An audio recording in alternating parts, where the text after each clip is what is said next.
as you were making it, you were thinking about the way it has to play, because most people are going to be watching it on a much smaller screen. Yeah. Well, it doesn't matter.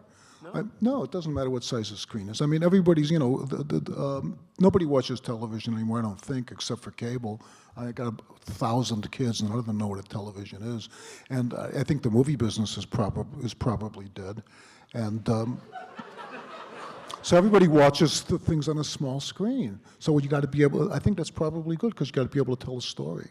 But lawyers always fascinated me, because they both deal, of course, with the moral as opposed as expressed in law, and they're always toying with the notion of immorality, which is obviously one of the undercurrents of this movie here. We reached out to Helen, who just retired to Italy, and she said she never wanted to work again, and so she read the script and said, "I'll be there Wednesday."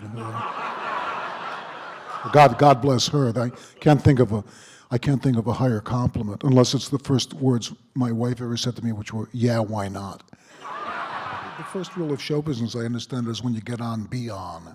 Yeah. You know, people always say, they say, "How'd you like the movie?" I say, "I left." They say, "Oh, it gets better in the second half." I say, "Well, then they should have put that on first."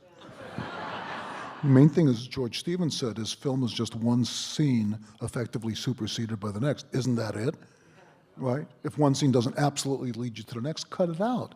And the ancient film wisdom is that any film can be made better by burning the first reel, and it's true. You know, how many times you watch the movie and at 12 minutes into the movie you say, "Well, why don't you fucking start there?"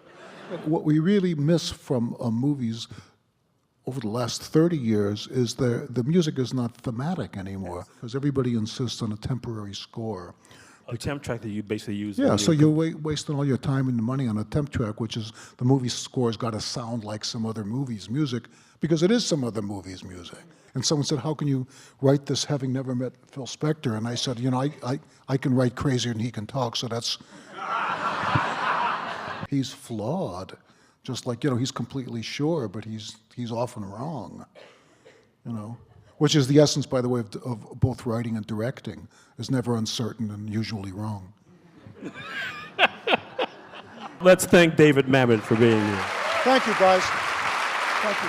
Thank you.